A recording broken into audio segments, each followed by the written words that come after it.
As we think about our research for 2014 and we begin to think about 2015, what we want to be at Supply Chain Insights is the place for supply chain visionaries to turn to get the latest in insights and research findings.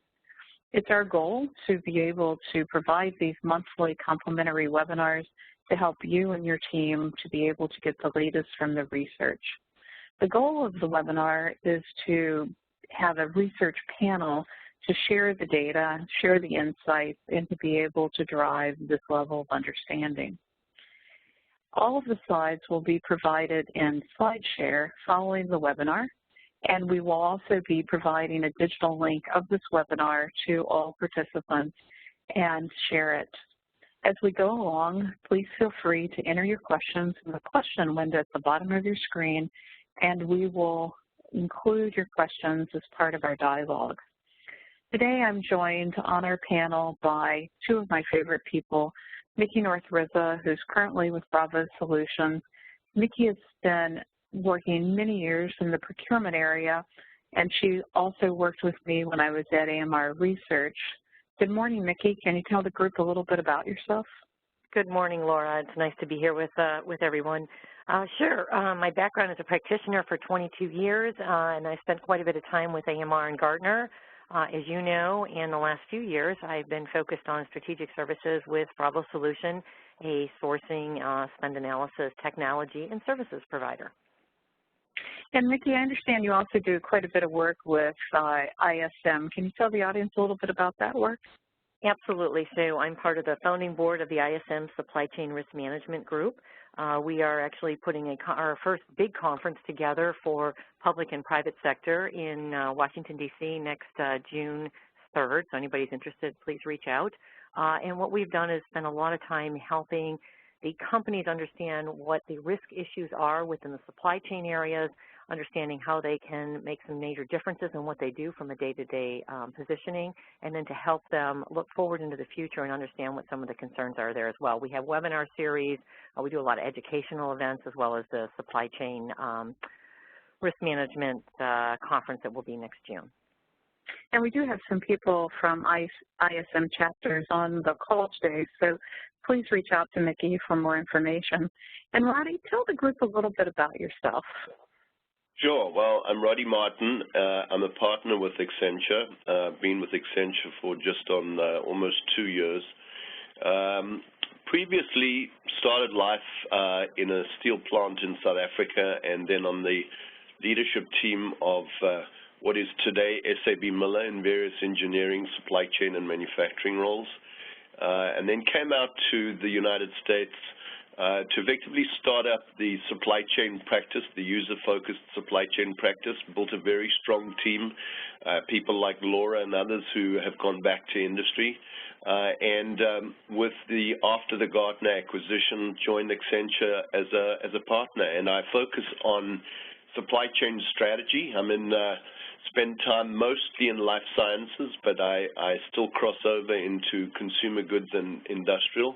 And I would say that the most exciting domain for me is supply chain transformation from an end-to-end point of view. Awesome, thank you. So I asked Mickey and Roddy to join me today because of their research background and also the diversity of experience. Mickey with her strong focus on procurement and also industrial companies, and Roddy with his strong experience in pharmaceutical and the many years we've spent, in developing supply chain strategy. So what we're going to do today is we're going to share the slides, and as we go along, I'm going to ask Mickey and Roddy to share their insights about how they see the research so that we can have a dialogue. Let's get started. So, if we look at all industries for the period of 2006 to 2013, and we've been doing a lot of this work. This is actually a focus on companies greater than 1 billion. What we can see is that we have growth of companies, but growth is starting to slow, and while most companies have improved revenue per employee, they've struggled to bring it into operating margin.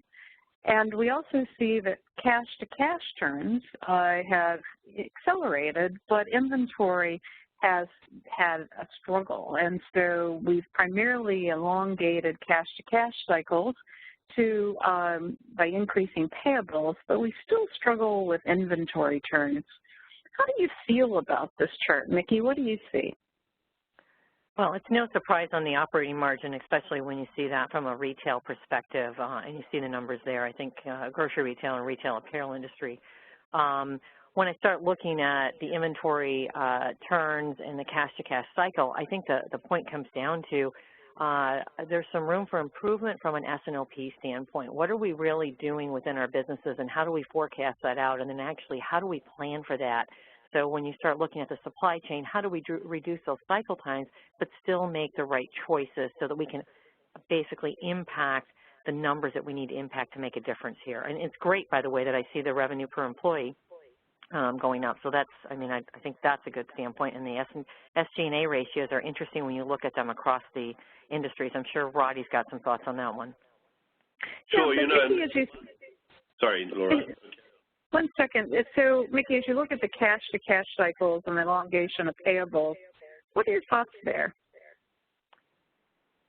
You know, it's one thing when you put something like that in place and you think you're doing a great job for your own company, but at the end of the day, what are you doing for your value chain? How are you impacting the whole supply chain? So if your suppliers are not getting paid, what type of cash do they need to, for instance, to work on your new products? And what are you doing to help them out so that you can all get into the next area? That can definitely impact where you're trying to go from a future standpoint. So it's one thing to make a decision in a vacuum and say, this is what we're going to do and this is how we're going to help our company.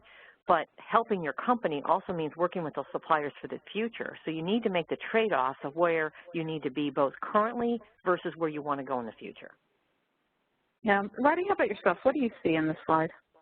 Well, you know, I think that what companies are still grappling with, even though it's one of the fundamentals of the demand-driven value network, is demand forecast accuracy. And that doesn't necessarily mean, I mean that in the biggest sense of the word. So what's happening is that with highly competitive and I think still fragmented demand-facing supply chains, there's a lack of visibility. And so, you know, the problem is we're not necessarily putting the right products in the right place to sell them. So you're still seeing a lot of stock outs, you're still seeing a lot of write-offs, you're still seeing a lot of inventory sitting at stages of the supply chain. And I think that really impacts inventory turns at the end of the day.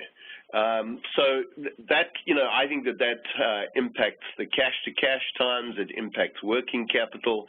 You know, I recently was with a food distributor, and they asked me, you know, what is going on in the consumer goods industry, because we're finding it increasingly difficult to meet our service levels with retailers. And the bottom line is the manufacturers are being squeezed to reduce their inventory, and they don't necessarily have the right segmentation, the right visibility to be putting the right inventory at the right place. And so they're giving the distributors less buffers to work with to meet their service levels. And that's a huge challenge for performance in the supply chain.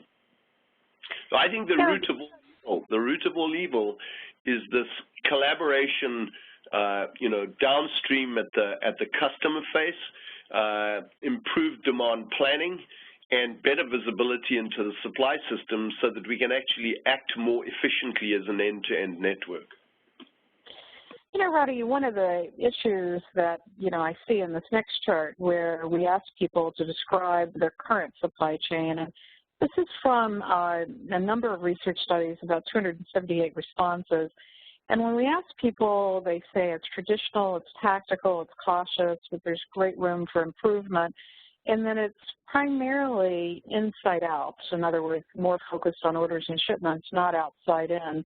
And they want more agility, they want more proactivity, they want more alignment. And I think about, you know, the journey we've been on in the last decade for the efficient supply chain, the tightly integrated supply chain, and the fact that I think we really haven't valued agility or built outside-in processes.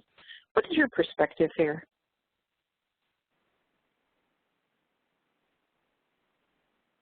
Are you still there? I'm still there. Sorry, Laura, just repeat that. What is your perspective on this, you know, the journey for outside-in processes and building agility? Yeah, well, I mean, again, it sort of comes back to the point I've made. I think first of all, you know, the leaders definitely demonstrate the fact that the strategic imperative is coming top down. However, there are a lot of companies where the leaders are still not convinced that the supply chain is broken or that it's not operating at optimal efficiency. I mean, you're starting to see that happen now in life sciences where, you know, we're at the patent cliff and so patents are expiring. So I think the first point I would make, and that is leaders clearly differentiate themselves because the leadership team is behind a very fundamental transformation of the mental model of the business. That's point number one.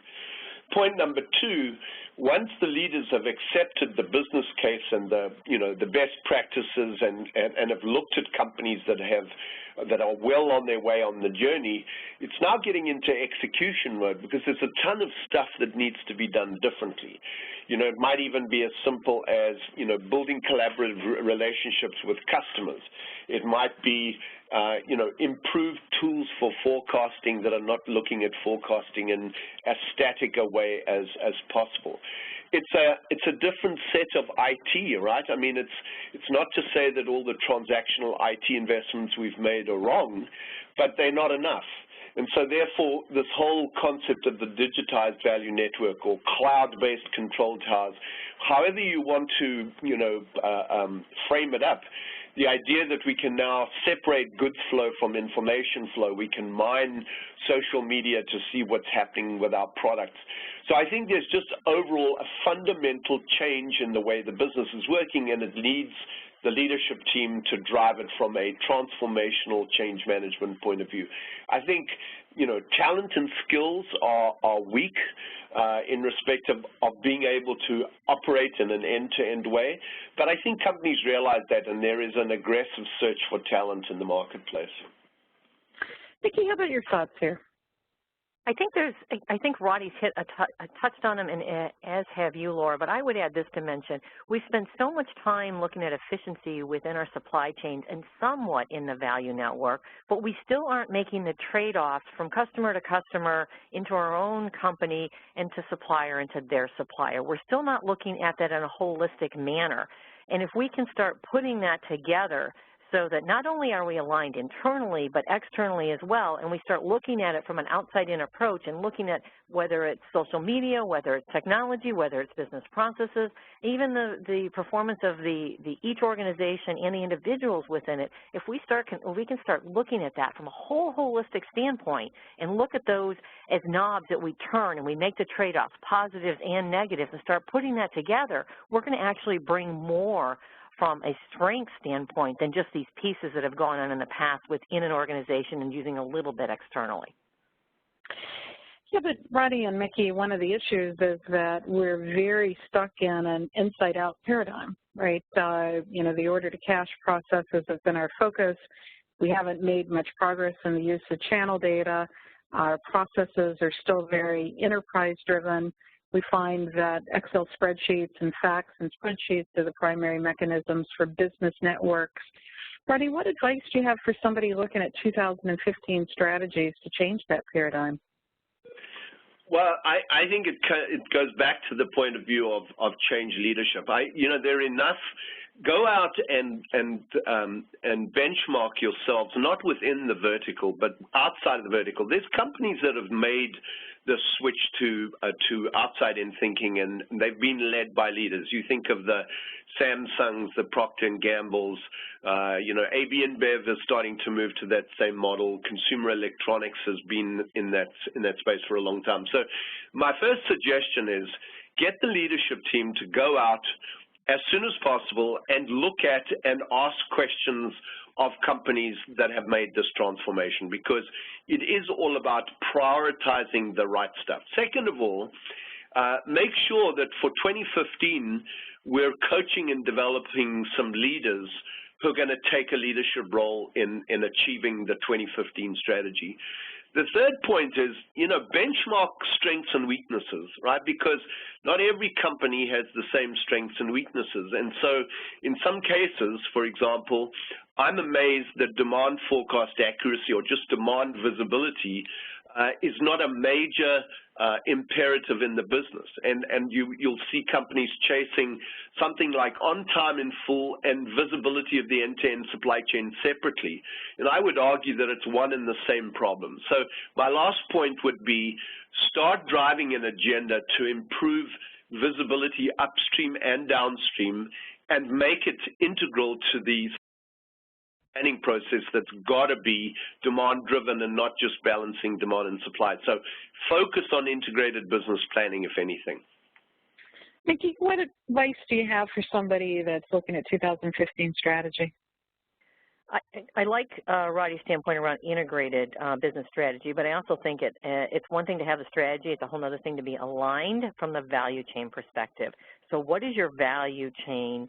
What are they aligned around in that overall business planning? And what metrics have you put in place to actually track that? And how do you know that everyone is tracking to that and you're actually seeing the positive changes that you're hoping to get out of it?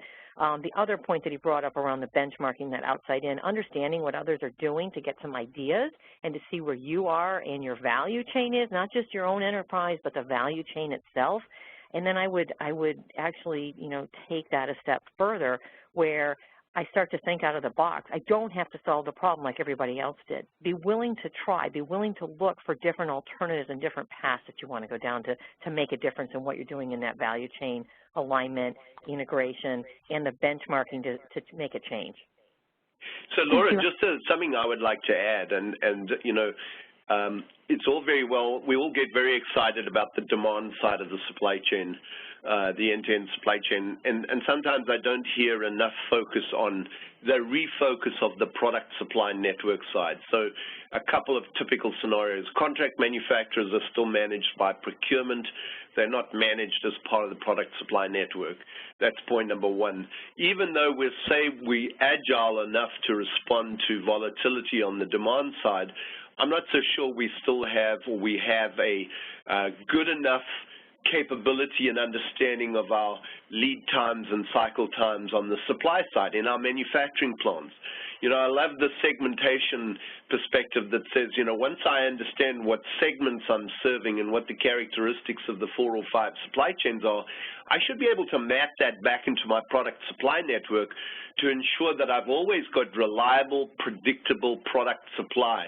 Because without that reliable, predictable product supply, I've got to keep inventories of something somewhere in the system to buffer for uncontrolled or surprise events. Right. Well, one of the projects we did this year, and I know, Mickey, this is right up the alley that you're focused on, was risk management. And it was a study that I particularly enjoyed. And I was surprised to find that in the study that 3, on average, material disruptions, in other words, material to the balance sheet, were experienced by companies, and only 20% were actually reported in their financial reporting, which is a higher number than I thought. And 68% believe that they are better prepared than 5 years ago, but the risk issues have changed and shifted. And one of the things that they're really looking at is, how do I have better visibility? How do I deal with demand volatility? And we found that only 18% of companies had visibility to the 2nd and 3rd level tiers. In fact, we found a correlation to those that had good 2nd and 3rd level tier understandings to risk mitigation. And when we ask companies to look at 5 years ago and contrast 5 years ago to really forecast where the energy needs to be in the future 5 years as we think about 2020 strategies, I really have thought a lot about this slide, because in the slide what it says is supply chain visibility is a hot topic, but it's something we've made a lot of progress on, and it's decreasing in terms of the risk to the supply chain. Product quality, also something where we've made a lot of progress, and the size of the bubble represents the intensity of the response. But, you know, if we look at the high area of risk of supplier viability, because we've squeezed those suppliers with the elongated cash-to-cash cycles and the fact that most companies are dealing with a fragile supply base and demand volatility. So it's just not the normal forecasting. We are seeing unprecedented levels of volatility in demand, but also high issues with operations complexity as we're dealing as global multinationals and dealing with the operations complexity. Now, Mickey, I know you're doing a lot of work in risk. As you step back and you look at this data, what do you see? I think there's a couple things going on here, Laura. First off, you know, the supplier viability is definitely there. You know, every day I talk to either our clients or others out in the field with the ISM work and that I do, and they sit there and they tell us everything that's going on. And they tell us that, you know what, from an overall standpoint, there's always a supplier that's going bankrupt. We don't have visibility and we don't understand why we can't see it. Well, it comes down to some basic fundamentals. What are you tracking? What are you looking at? And how important is that tracking to what you need for your business going forward? So it gets into that value chain, the segmentation strategy, both from a customer, a product standpoint, and back into the supply base. So that's the first thing I'm seeing. The second thing I'm seeing is some of the risks that are coming out from a supply chain standpoint. If you really think about risk management, it's come around from the aspect of there's always a threat out there to what we are trying to do. So how much control do we have in seeing the threat if it were to hit us? And the second part is, and if something were to happen, how much control do we actually have and how much can we execute to make the change so we're really not impacted as much as we want to be? And what you're finding is everyone says, well, I can look at it financially, I can look at this, I can look at that. They start listing all the things, and you've got them listed here, many of them, that they've spent a lot of time looking at and putting processes in place and putting technology in to give them an update. But there's other things that go on in the world we don't think about. You know, I see where you've got geopolitical as an area. That keeps ramping up depending on what country you live in, what company you work for, and what products you sell, and what areas that those products go into. That's one. We see currency risk as something companies are still working with. Cybersecurity continues down the path.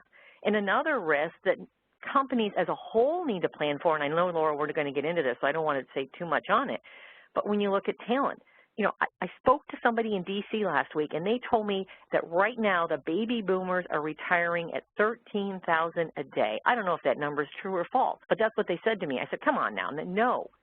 So, you know, when I said that, no, that's the case, and we are not prepared. So when you start putting all of this together, what this says is all we've done is change some of the risks that we're focusing in on, and now we're going to go to new risks that we need to focus in on. And while we do that, we can't lose what we've already set up as our baseline. So it's just an evolution process that's coming down the pike here. So, Nikki, Nikki, let me add, sorry, Laura, just want to add one perspective to that. And I think you're bang on the money, and in fact, we're seeing a lot of that. In some cases, companies are encouraging the 55-year-olds to take early retirement. But I don't think there's a systematic process in place. One thing to say, talent and organization development, but I don't think a lot of companies are thinking through very clearly how they're transferring that knowledge and how effectively it's happening. I mean, you can't just put new talent in the organization and expect them to get into this older group that's retiring and, you know, by osmosis pick up all the knowledge and experience that they've got. There's got to be an institutionalized program to do that. Yeah, I would agree, and I know we're going to get into that, so I don't want to tear away from it, but I at least wanted to put that out there as part of the risk that we're seeing. Yeah, so Nikki, we have a question from Arlene, and she's asking about, you know, do we have stats or do we have examples of not having visibility in second, third tier suppliers that affected the company? And the one that comes to my mind is Seagate versus Western Digital. When we had the floods in Thailand, Seagate, because of supplier development, knew who their suppliers were and sent teams to help. Western Digital could not mobilize, and you can see it in the balance sheet. Intel in the Japanese disaster was able to do the same thing. So I see that in really three ways, either write-offs on the balance sheet, material events, the ability for companies to pull ahead in the face of disaster, or the inability of companies to really deal with new markets? What do you see there, Nikki? No, I would agree with you completely on that, Laura.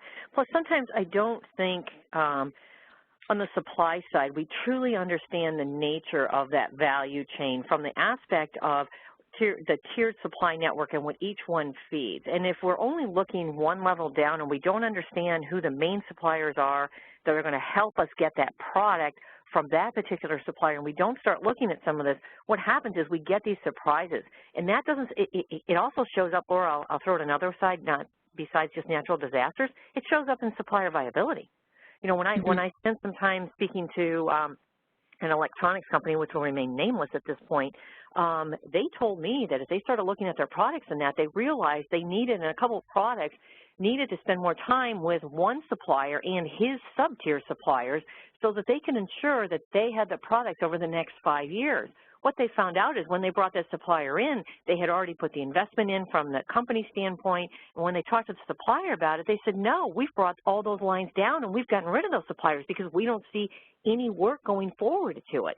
So the point is, you really need to understand who those major suppliers are and what impact they're going to have on you, not just when something disastrous happens, but when you start planning for where your products need to go, when you look at the new markets you're going after, when you look at new products. And that, unfortunately, is where the supply side of the equation has really been in the dark. Yeah, we did a webinar with David Simpson-Levy from MIT, and he was talking about a Ford case example where it was really a bold on a third-tier supplier that was the major risk factor in Japan, and Ford did not know where their second and third-tier suppliers were. And I had the opportunity during Hurricane Sandy with a Midwestern food company on a strategy day, and I asked them, you know, how did they fare in Hurricane Sandy? And they said, oh, great, you know, none of their plants were hit, all their employees were okay. And I said, well, what about the flavor houses in New Jersey, and what about your plastic suppliers in northern Bergen? And they, like, got kind of ashen, and they said, we'll get back with you, but they had major outages. And I think that we're not used to thinking about value networks. Rada, your thoughts?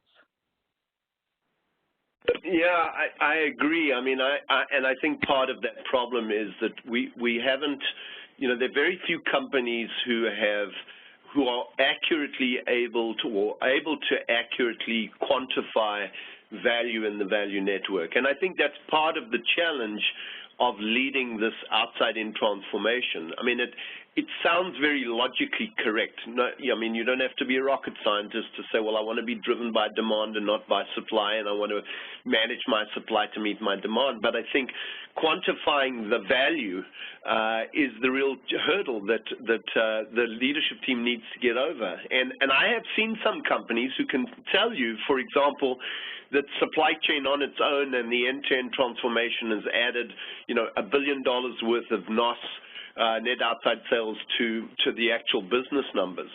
But I think that that's the exception and not the rule. I don't think companies have really sat down and done that. I mean, it's certainly one of the roles that we as consultants are playing, and that is, don't just walk in with the idea of an end-to-end value chain transformation. What does it actually mean? And I think that's part of the challenge of getting started. Once you've identified the value, you can start breaking it down into manageable chunks so that you can actually prioritize the work and systematically approach the transformation. Well, let's change gears. Let's talk about the green or the sustainable supply chain. This is research that we've done for the past 3 years. We've partnered with GreenDoes, and this is a high-level summary chart. And, you know, what it does is that I think it really highlights some of the gaps. What we found was that in most organizations, the corporate social responsibility team feels that they know supply chain far better than the supply chain team feels that they understand corporate social responsibility. And we also have, I think, a risk that's happening because we find that the majority of companies share their goals publicly around water or carbon or recycled materials, and they make promises in their marketing campaigns. Over 70% will make a marketing promise, but only 20% of companies are really looking at end-to-end value chains, and 65% of non-renewable resources are in the value chain. So, Rada, you know, when I think about, you know, the transformation Unilever has made around this, or, you know, the giving supply chain of Tom's Shoes or the work at Patagonia or the Walmart scorecards. Any insight here about corporate social responsibility and the role in value chain? Yeah, I mean, it's very real, and in fact, especially in the pharmaceutical industry and consumer goods, where companies like Walmart have put a lot of pressure on their suppliers around the issue of packaging and you know, sustainability from a green supply chain point of view. You know, I think the challenge is, and it's a classic symptom of the level of maturity. Remember, on a 5-stage model, most of consumer goods companies are still somewhere in the high 2s, the low 3s, which means they still are locked in driving functional excellence. So they haven't started to think stage 4, which is from the buyer back into the supply system. So therefore, green and sustainability tends to be a separate project. It's you know, it's an area where and I'm not saying that this is true in every case. I mean, there are companies that have really made massive strides in the green supply chain. But I think it's still treated as an area of functional excellence. It's not integrated into the end-to-end value network. I mean, I just take the whole concept of smart packaging. Speaking to a pharmaceutical manufacturer recently who's looking at the idea of putting smart labeling and smart packaging on products, because most people buy their drug, their prescription drug, they throw away the box, they throw away the leaflet, and then, you know, when they have a question, they go on the internet and they believe everything that's in the internet. So this has huge brand equity. It has huge green challenges because we're, you know, buying and creating packaging material that's not effectively used. There's a lot of waste because if we're making for multiple European markets, there's a lot of stuff that we have to change between, you know, different geographies. So my conclusion is that, you know, like risk management, we need to incorporate green thinking into the way we design our end-to-end supply chain from the buyer back. And when we start doing that and evaluate, like Unilever does, I mean, Unilever specifically looks at their role in society and their role in local communities. And so therefore, when you look at green in that context, you're going to say, this is part of my buyer-back design of my end-to-end value network. Nikki, any thoughts here? No, I think he summed it up well. I mean, part of this is that it's not mandated, and I'm not saying it has to be mandated. It's the right thing to do, but, you know, you've got to think in those terms. And when I look, you know, just over even in Europe, they're much further advanced than some of the companies thinking and the way companies think about it from a U.S. focus. So if you're in markets where it makes a major decision for someone to buy something, then you're going to see more of the green supply chain or sustainability aspects actually applied to something you're doing in supply chain. Right now, it's just still too segmented. I would agree with Roddy. Yeah, and, you know, this is a topic we've been talking about a lot, supply chain talent. And we've done 3 years of surveys on supply chain talent, and appreciate the cooperation we've had from companies like Supply Chain Brain. And we find that 60% of companies today have open positions. 15% of those positions are open. In fact, we find that it's taking on average 5 months to fill key jobs like demand planners or supply planners or S&OP, but yet we're not accelerating training. And, you know, the greatest shortage is in middle management, and most companies have invested in either young kids out of school or putting certain people on fast tracks, but we don't have a clear strategy. And when we really look at companies' self-assessment on talent and we say, are you doing better than your peers, and we look at a tracking study, you can see that over the 3 years, we're progressively getting worse. Roddy, what should people do? What works? Well, you know, again, I think that the long cycle time is indicative. So I think there are a number of systemic problems here. I mean, you know, after all the work we did on talent, I think a lot of the universities have looked at their agendas, looked at their content, looked at who they're developing and why, and I think that's working its way through the system, because I think that the big challenges with all these open positions that are not able to be filled is that we can't find people with the right skills.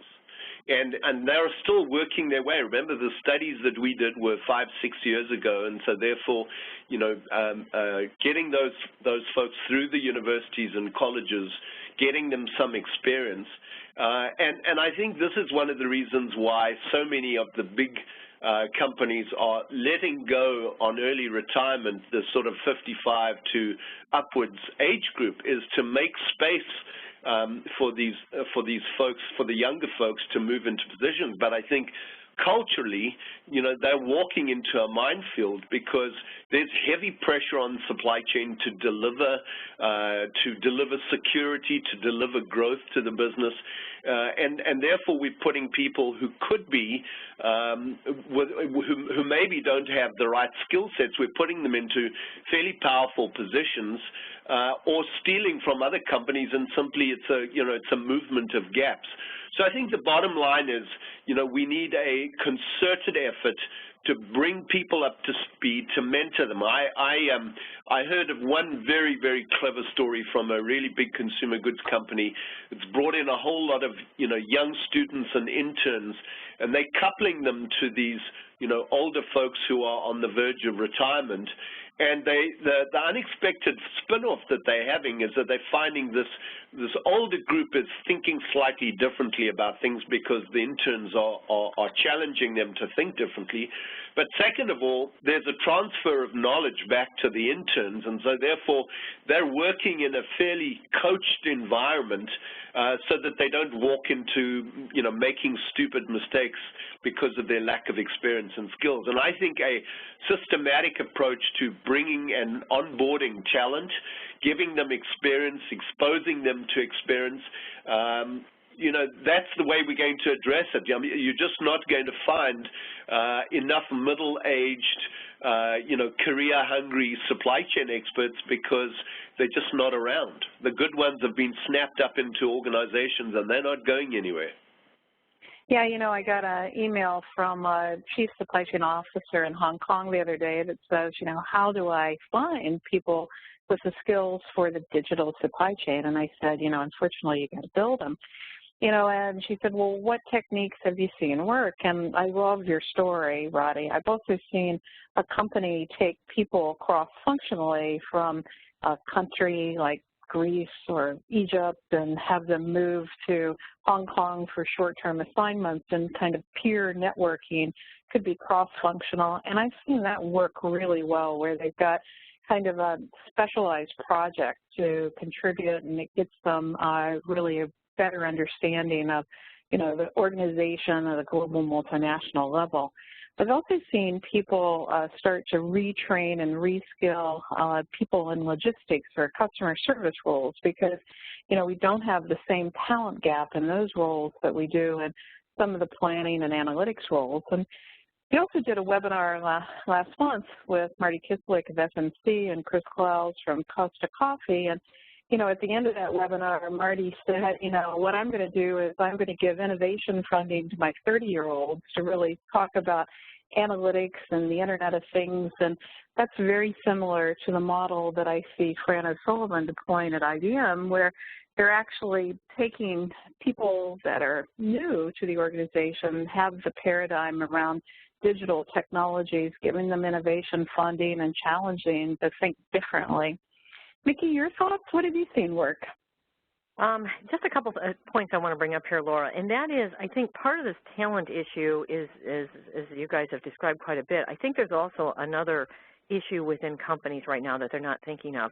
They know they need resources, but they don't always look at resources as all the people they have and the skills that they have now matched with the technology and business processes they have and where their company is, and then tying all of that into the overall strat plan that gets into, okay, as we go through these changes, back to Roddy's point on transformation and what you're doing from change management standpoint, how then is my talent going to change if I bring on different technologies, if I look at business processes differently, if I go into new markets, if I bring these different products up, what am I actually going to need?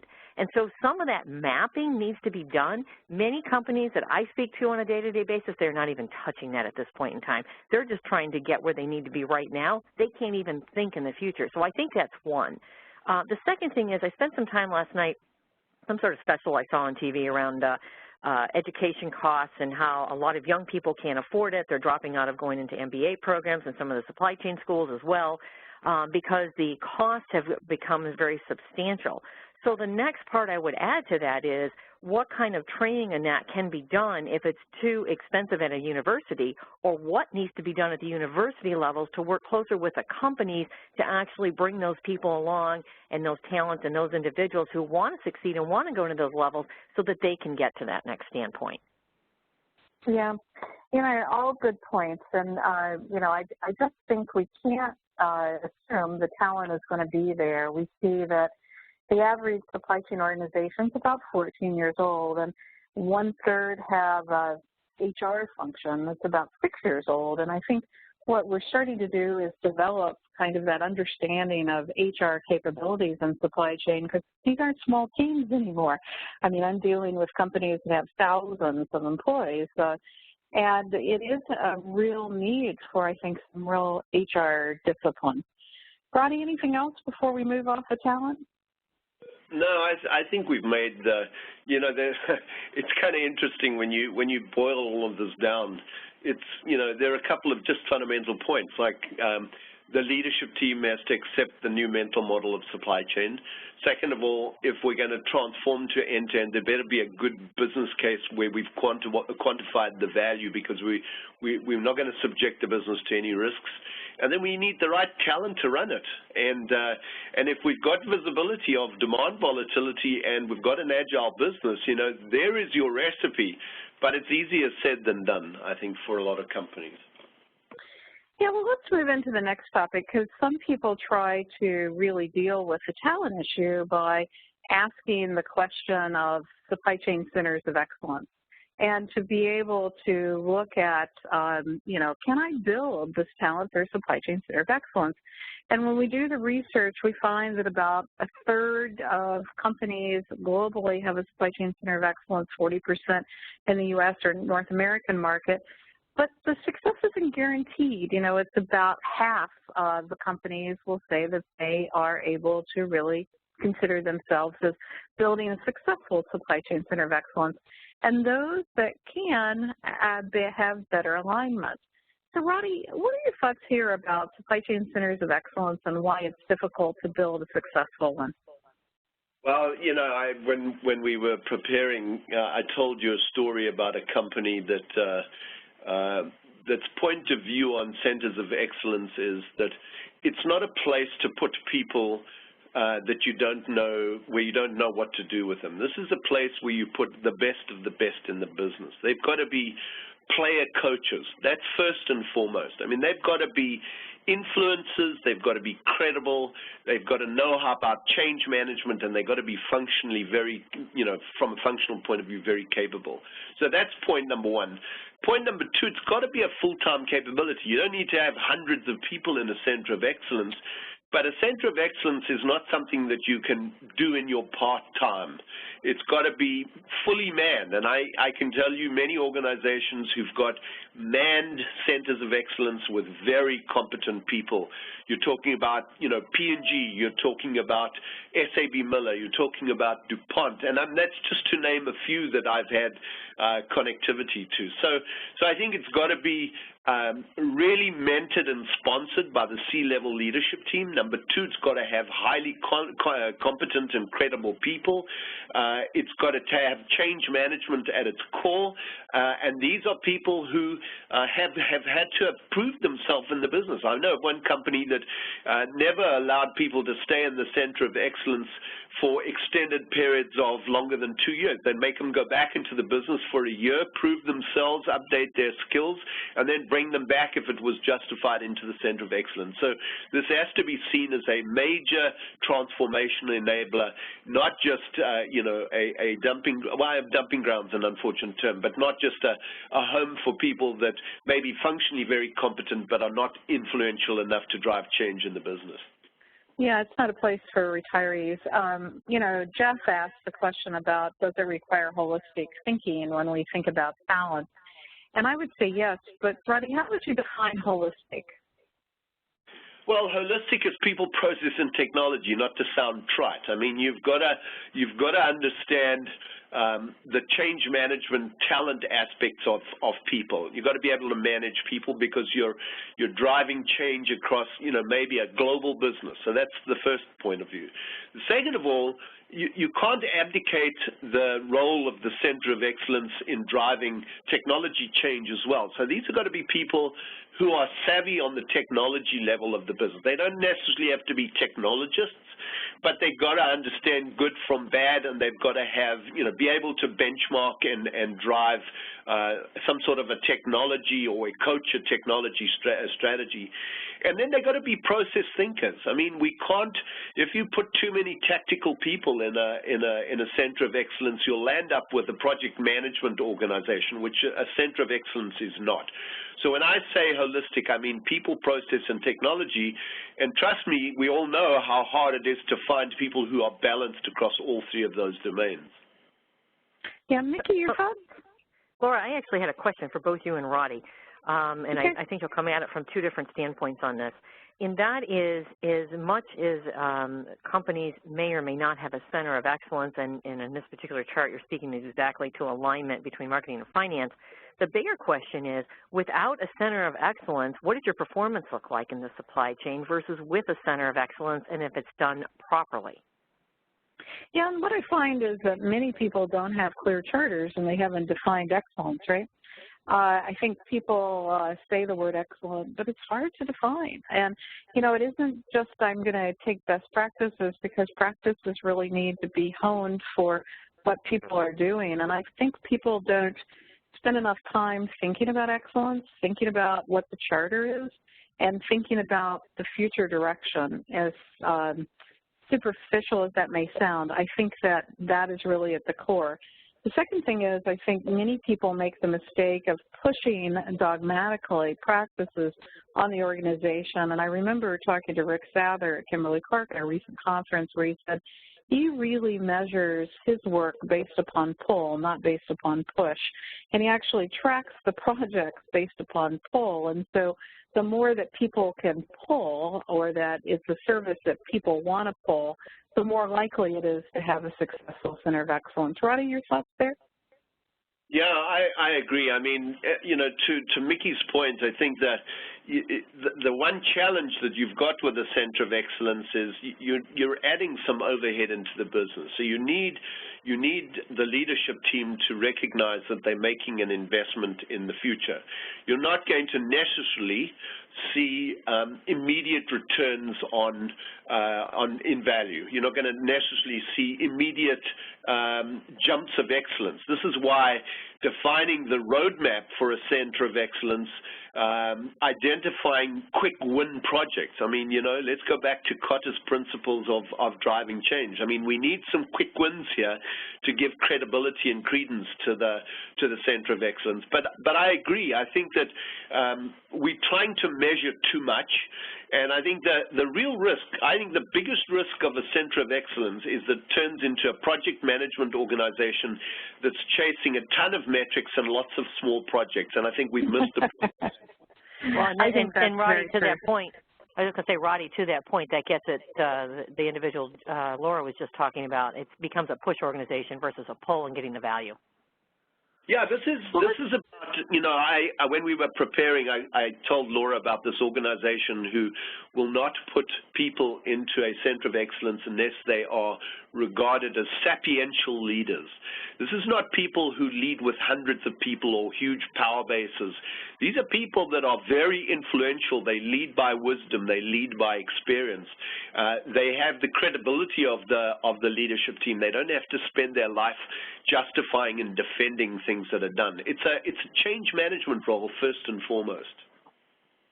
Well, let's change gears here and talk about sales and operations planning, because sales and operations planning has had a renaissance. It's been around since 1980, but today companies have more than one process. We find that with global teams that often will have an average of 4, and that when companies are good at S&OP, that they're able to reach balance and alignment in the organization. But we find that most companies are out of balance. 68% of companies are out of balance. So when we ask companies if they're more focused on the S or more focused on the OP, we find that companies are out of balance. We also find that companies that are balanced are better able to reduce inventory. Roddy, your thoughts here? Yeah, well, you know, I think that it's really interesting when you look at S&OP in stages of maturity, right? And I mean, we all used that chart that we created at AMR and our Gartner, where, you know, it's either driven by sales or it's driven by operations. And in the real leading companies, you've got demand-driven S&OP, right? So a company like Samsung, in my opinion, is legendary in their S&OP capabilities because they track demand, and the S&OP meeting is led by the CFO and the business unit president. It's not a supply chain or a sales function. It's because the business has to use the S&OP process as an understanding of what events are impacting our, our revenue numbers, what events or what scenarios are impacting our cost numbers and therefore our margins.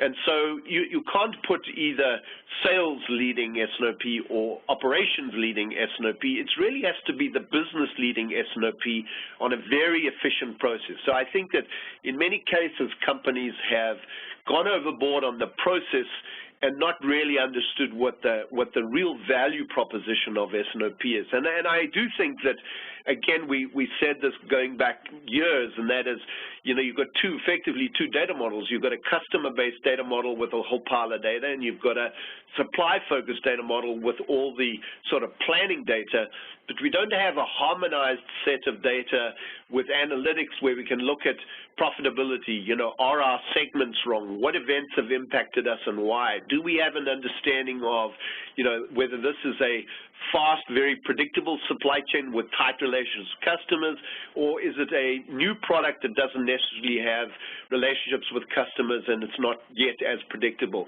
You know, that S&OP is where all of this stuff comes together, and it's an ideal opportunity for business leaders to really understand the cadence of the business and make the right trade-offs.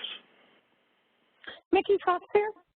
I love Roddy's last statement around business leaders and making the right trade-offs. It gets a company out of looking at the different functions, the different areas within the company to say that it's one versus this, or we've improved this over here and improved that over there, but we still have issues over here. It allows you to look at an overall process, and I think that's where that balance statement comes back into. Yeah, I mean, if to your point, Mickey, if S&OP becomes a fight over individual projects all trying to improve performance in silos. Like, one team's trying to optimize inventory, somebody else is trying to drive profit levels, somebody else is trying to drive reliable supply, but they're not acting cadence and making the right trade-offs. You're going to be chasing your tail. So, great feedback. One of the fundamentals for driving success is being good at planning, and one of the projects that we did this year was to look at 183 instances of supply chain planning to look at current satisfaction level, and we found that 81% of companies were satisfied with best-of-breed software, but only 63% were satisfied with what they got from ERP providers like SAP or Oracle. And when we look at the actual return on investment for the companies, we find that when companies installed best-of-breed by the technology partner, and when they focused on, a project that was very clear on both supply and demand, they were able to get better satisfaction. One of the things we've been writing about is really the third evolution of planning and the evolution of new planning capabilities. Roddy, does this surprise you, and what are your thoughts here? No, it doesn't surprise me, Laura. I think at the end of the day, this is the root cause of the lack of, let's say, I don't want to say trust, but let's say the lack of confidence that the business has in the end-to-end transformation. It's that because we haven't instituted processes like S&OP that are led by the business, making the right trade-offs, we haven't been able to quantify what is the contribution that planning is actually making to the business. And the problem is, because we tend to go into these planning projects supply chain planning projects, sometimes as pilots, sometimes as silos.